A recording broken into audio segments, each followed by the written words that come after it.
জাপানে হৈকুয়েন এবং ইয়োচিয়েন উভয়ই সরকারি বা বেসরকারি হতে পারে। সরকারি পরিচালিত স্কুলে খরচ নির্ভর করে অভিভাবকের আয়ের উপর।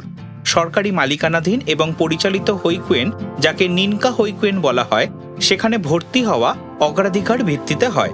সিঙ্গেল পেরেন্টস, মা ও বাবা দুজনেই কাজ করেন বা দাদু দিদা নেই এমন পরিবারের শিশুরা প্রাধান্য পায়। আজকের দিনে প্রায় ৫৫ থেকে ৬০% জাপানি শিশু হৈকুয়েনে যায়, বাকি ইয়োচিয়েনে যায়।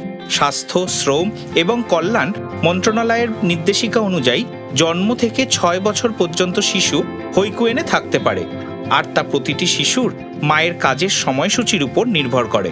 তবে অধিকাংশ শিশু প্রায় ৯ মাস বয়স থেকে উপস্থিত হতে শুরু করে, আবার কেউ কেউ মাত্র ৩ মাস বয়স থেকেই যায়।